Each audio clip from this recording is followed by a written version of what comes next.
नमस्कार, मी कृपा सबका न्यूज अनकट मध्ये आपलं स्वागत करते. आढावा घेऊया देश विदेशातील टॉप 15 घडामोडींचा. मध्य गाझामध्ये इस्रायलने पुन्हा विध्वंस घडवून आणलाय. इस्रायलने हवाई हल्ला केलाय. त्यात 20 जण ठार झालेत. यात सर्वाधिक महिला आणि लहान मुलं होती. एकीकडे युद्ध पेटलेलं असताना गाझावरून इस्रायलमध्ये राजकीय संघर्षही पेटलाय.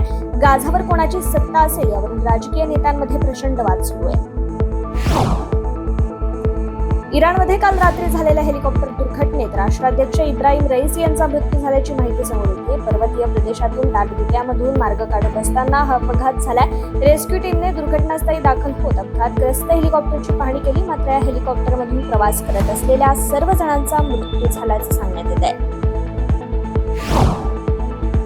इराणने काही दिवसांपूर्वी इस्रायलवर हवाई हल्ला करून युद्धाला तोंड फोडलं होतं. त्यानंतर इराणचे अध्यक्ष इब्राहिम रईसी यांचं हेलिकॉप्टर अपघातात निधन झालंय. त्यामुळे इराणमध्ये राजकीय अस्थिरता निर्माण झाली आहे. रईसी यांच्या अपघाती मृत्यूनंतर इराणचे उपाध्यक्ष मोहम्मद मोखबर हे आता अंतरिम अध्यक्षपद भूषवणार आहेत.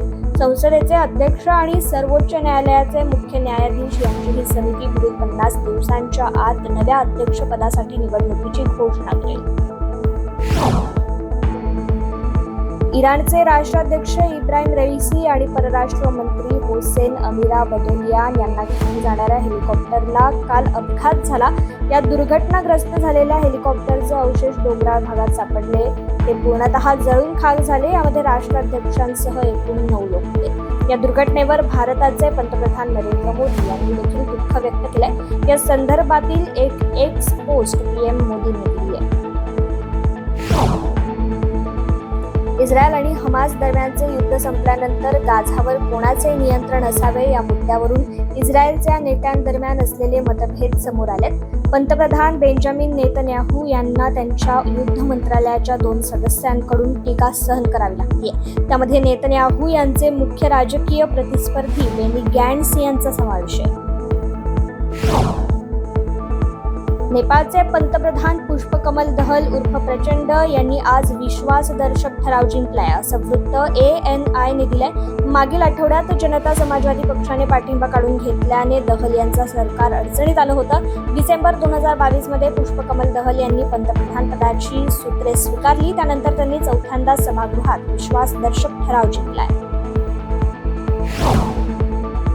किर्गिस्तानात वैद्यकीय शिक्षण घेणाऱ्या हिंदुस्थानी, पाकिस्तानी, बांगलादेशी विद्यार्थ्यांवर काही भागात झालेल्या हल्ल्यानंतर हिंदुस्थानी विद्यार्थ्यांनी घराबाहेर पडू नये अशा सूचना हिंदुस्थानी दूतावासाकडून देण्यात आल्यात. तसेच विद्यार्थ्यांनी दूतावासाच्या संपर्कात राहावे असे विदेश मंत्री एस जयशंकर यांनी म्हटलंय. 15,000 हिंदुस्थानी विद्यार्थी शिक्षण घेत आहेत.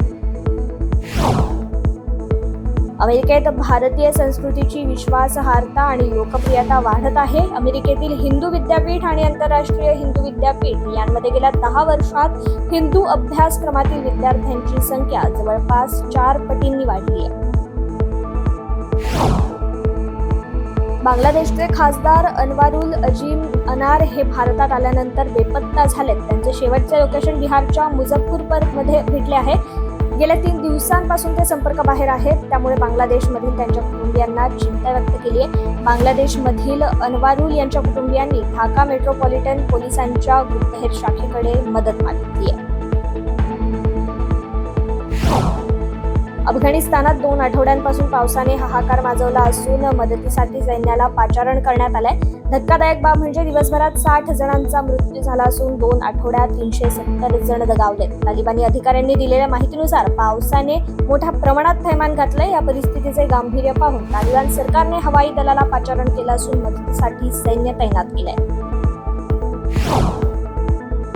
ATSने गुजरातच्या अहमदाबाद विमानतळावर मोठी कारवाई करत ISISच्या 4 दहशतवाद्यांना अटक केली आहे. केंद्रीय एजन्सीने दिलेल्या गुप्त माहितीच्या आधारे 4घांना अटक केल्याची माहिती आहे. अटक करण्यात आलेले सर्वजण मूळचे श्रीलंकेचे रहिवासी आहेत. हे दहशतवादी अहमदाबादला का आले होते, तिथे कोणाच्या संपर्कात होते का याचा तपास सध्या यंत्रणांकडून सुरू आहे.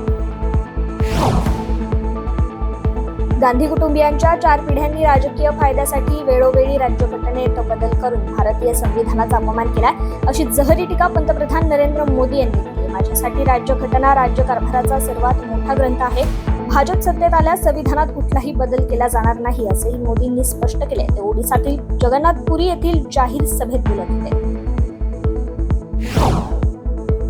भारतीय वंशाचे उद्योजक आणि वैमानिक गोपी तोटाकुरा हे अंतराळ पर्यटन करणारे पहिले भारतीय ठरलेत.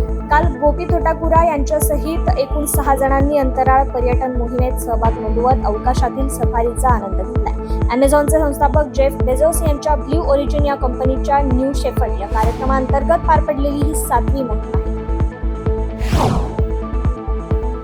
भारताच्या दीप्ती जीवनजीने इतिहास रचलाय. तिने जपानच्या कोबे येथे आयोजित पॅरा ॲथलेटिक्स जागतिक चॅम्पियनशिप 2024 मध्ये विश्वविक्रमासह सुवर्णपदक जिंकलाय. दीप्ती जीवनजीने 400 मीटर शर्यतीत विश्वविक्रम केलाय. तिने 400 मीटरची शर्यत अवघ्या 55.7 सेकंदात पूर्ण केली आहे.